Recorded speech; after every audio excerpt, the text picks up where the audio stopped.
দেশৰ স্বাস্থ্য খণ্ডলৈ সফলতা আনিবলৈ সক্ষম হৈছে তিনিচুকীয়া জিলা স্বাস্থ্য খণ্ডই। তিনিচুকীয়াত স্বাস্থ্য খণ্ডই গুণগত মানদণ্ডৰ বাবে লাভ কৰা সফলতাৰ বাবে বিশেষ সম্বৰ্ধনা অনুষ্ঠান। নেশ্যনেল এছুৰেঞ্চ ষ্টেণ্ডাৰ্ড কোৱালিটি যোগ্যতা অৰ্জন কৰা সমান্তৰালকৈ ৰাষ্ট্ৰীয় পৰ্যায়ত তিনিচুকীয়া জিলা স্বাস্থ্য বিভাগে কেইবাটাও বঁটা পাবলৈ সক্ষম হৈছে।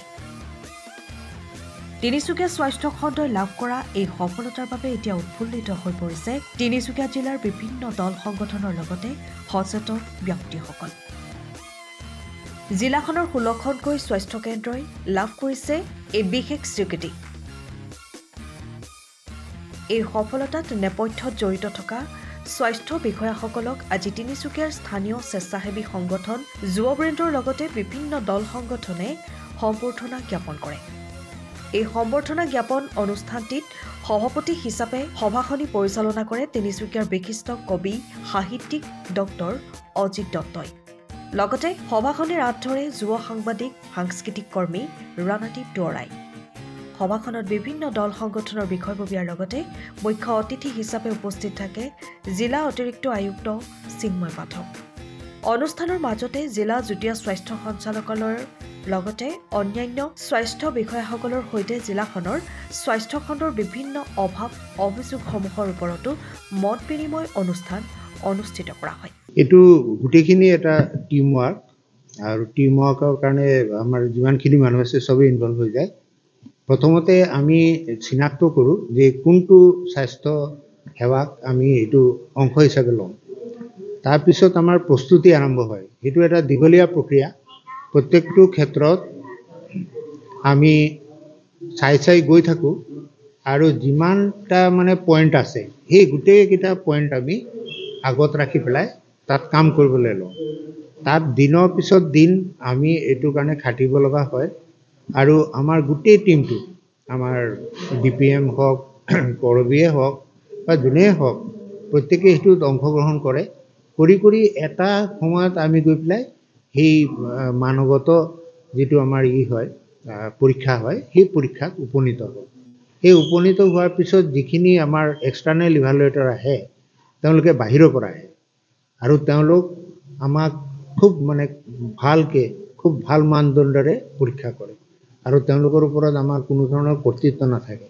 ফলত যেতিয়া এটা হস্পিটেলক তেওঁলোকে আমাক এই গুণগত মানটো আমাক দিয়ে তেতিয়া আমি ধৰি লওঁ যে সঁচাকৈ আমি সেইটো পোৱাৰ যোগ্য হয় আৰু সেই মৰ্মে আমি আজি কেইবাখন হস্পিটেল আমাৰ তিনিচুকীয়া ডিষ্ট্ৰিক্টত আমি সফল হৈছোঁ আৰু প্ৰত্যেকটো হস্পিটেল সেইটো ক্ষেত্ৰত গৈ পেলাই জনগণক সেৱা দিয়াৰ ক্ষেত্ৰত আগবাঢ়ি গৈ আছে।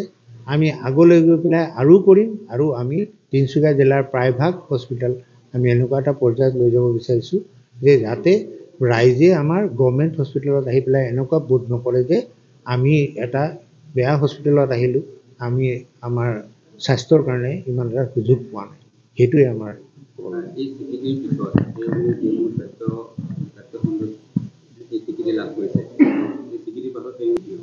সেইটো হস্পিটেলত একচুৱেলি যেতিয়া আপোনাৰ কিবা এটা দিয়ে সেইবিলাক গুণগত মান পায় লগে লগে তেওঁলোকক এটা টকা ধাৰ্য কৰে।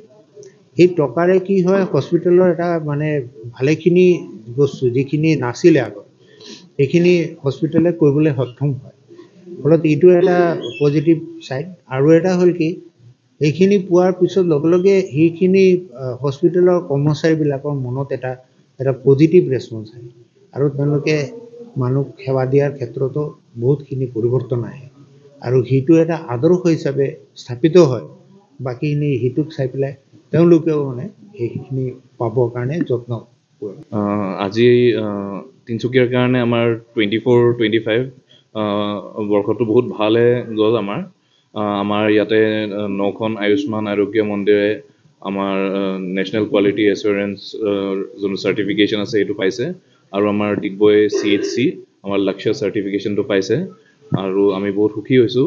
আৰু আমাৰ হেল্থ ডিপাৰ্টমেণ্টৰ প্ৰত্যেক কৰ্মচাৰী বহুত কষ্ট কৰিছে এই স্বীকৃতি লাভ কৰিবৰ কাৰণে আমাৰ জইণ্ট ডাইৰেক্টৰ, আমাৰ district programme officer, DPM district programme manager, আমাৰ চব ফালৰ পৰা আমাৰ বহুত কষ্ট কৰিছে। আমাৰ কোৱালিটি এচুৰেঞ্চৰ বিষয়া ডাঙৰীয়ানীয়ে তেখেতেও বহুত কাম কৰিছে। আৰু এনেকুৱা যেতিয়া চাৰ্টিফিকেশ্যন পাই আমিও বহুত উৎসাহিত হওঁ, আমাৰ হেল্থ ডিপাৰ্টমেণ্টো বহুত উৎসাহিত হৈছে। আৰু আমি ভাবিছোঁ কি আমি আৰু আমাৰ বেলেগ বেলেগ হেল্থ ফেচিলিটিজ যিমান আছে সেইখিনি আমি যাতে আৰু তেখেতসকল সেই ফেচিলিটিজসকলকো যাতে উন্নত আমি কৰিব পাৰোঁ, সেইটো আমি আশা ৰাখিছোঁ। হেল্থ এটা ইভলভিং ছাবজেক্ট হয়, কিয় কি এইটো কণ্টিনিউটি এটা চলি থাকে। তো কিছুমান হেল্থ ইনফ্ৰাষ্ট্ৰাকচাৰ আমাৰ হয়তো এতিয়াও আমি ৱৰ্ক কৰিব লগা আছে, আমি আৰু অকণমান ভাল কৰিব লগা আছে। আমাৰ হয়তো মেন পাৱাৰ আমি ৰেচনেলাইজ কৰিব লগা আছে। সেইখিনি আমি কষ্ট কৰি আছোঁ। আমাৰ জইণ্ট ডাইৰেক্টৰৰ লগত আমাৰ জিলা আয়ুক্ত ডাঙৰীয়াও বহে। আৰু আমি চাওঁ কি আমাৰ প্ৰত্যেক হেল্থ ইনফ্ৰাষ্ট্ৰাকচাৰত আমি কেনেকৈ আমাৰ মেন পাৱাৰ দিব পাৰোঁ, আৰু আমি কেনেকৈ সেই ফেচিলিটিজবিলাকক যোনবিলাক ছাৰ্ভিচ তেখেতসকলে দিয়ে যাতে আমি পাব্লিকক সেইখিনি প্ৰেজেণ্ট কৰিব পাৰোঁ। তিনিচুকীয়াৰ পৰা Ajay Sharma report, time of আছা। সময়ৰ খবৰ সময়ত পাবলৈ ফ'ল' কৰক টাইম অফ আছা।